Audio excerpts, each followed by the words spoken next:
Dondoo tunapoelekea kwenye fainali za kombe la FIFA la dunia ambazo zinakwenda kuanza Juni 11 hadi Julai 19 kule nchini Marekani. Mechi zile wanasema hatumi mtoto dukani. Mechi ya kwanza ambayo inatajwa ni Uingereza na Croatia, mechi ya kundi L, mechi ambayo itachezwa Juni 17 Arlington, Texas. Ni marudio ya nusu fainali ya kombe la dunia ya mwaka 2018. Hii ni mechi kali kweli kweli, na mechi wanasema ni ya kuvutia kwa sababu kutokana na ubora wa viungo wa timu zote mbili. Hapa anatajwa Luka Modric Croatia, lakini wakimtaja Jude Bellingham wa England, lakini bila kumsahau mshambuliaji wa timu ya taifa ya England Harry Kane, ambaye kwenye michuano hii anaenda akiwa amefunga magoli 8. Kwa hiyo ni mechi ambayo itakuwa ni kali sana na ya kusisimua. Ni mechi ambayo sio ya kukosa, muda wote unapaswa kuangalia hata kama itachezwa muda gani. Mechi nyingine nzuri ni Colombia dhidi ya Ureno.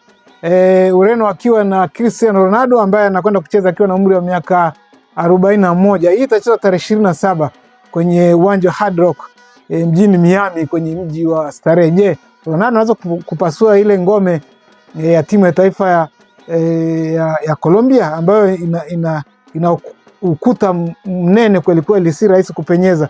Ronaldo nyuma yao atakuwa anacheza Vitinha, lakini anacheza na kina Bruno Fernandes. Ureno na kikosi. Je, unaweza kufanya vizuri kwenye mechi hii? Hii ni mechi ambayo itachezwa Juni 27. Mechi nyingine nzuri ya kuangalia, nasema hii ni mechi ya kukata na shoka ya kimbembe kweli kweli, kati ya Brazil na Morocco. Hii ni mechi ya kundi C.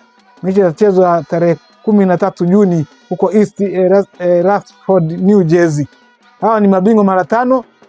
Kumbuka Brazil inataka kuweka historia, pengine kuchukua kombe hili kwa mara ya 6. Sasa watu wa kuangalia hapa ni Achraf Hakimi, beki nambari 2 wa timu ya taifa ya Morocco, lakini unamwangalia na Vinicius Junior, nambari 11 winga teleza wa timu ya taifa ya Brazil.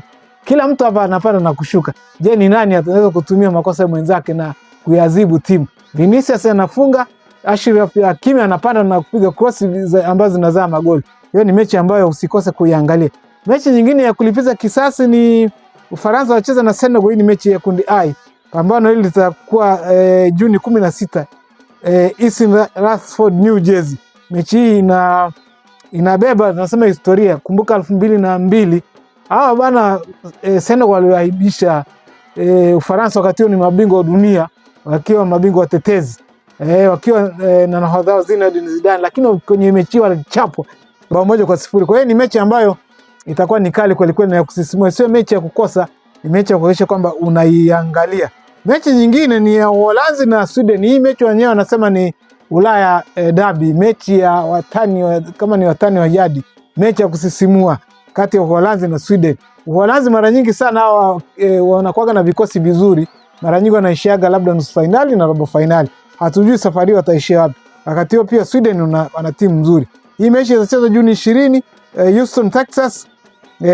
Mechi ambayo watu wanasema hii ni mechi ya kuamua kundi F ni nani anaweza kusonga mbele. Mechi nyingine ni German Machine anakwenda kucheza na Ivory Coast. Hatari kweli kweli. Mechi nyingine ya kusisimua ambayo upasi kukosa. Hii mechi itachezwa tarehe 20 mjini Toronto, Canada. Canada wana mechi kali. Ivory Coast nasema hao ni tembo Afrika, wanaenda kukutana na German Machine. Je, akina Amadi Diallo unaweza kupenya kwenye zile kuta kali za timu ya taifa ya Ujerumani?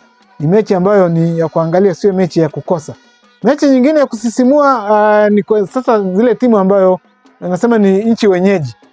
Mexico anaenda kucheza na Afrika Kusini, mechi ya ufunguzi kwenye uwanja wa Azteca, Mexico City. Lakini mechi nyingine Canada wanacheza na Bosnia Herzegovina. Hii ni mechi ya kundi B, mechi ambayo itachezwa tarehe 12 Juni. Na mechi nyingine ya kukata na shoka ni wenyeji Marekani na Paraguay, kundi D, itachezwa tarehe 12 Juni huko Inglewood, California. Kwa hiyo ni mechi ambazo kwa kweli ukikosa utajilaumu sana.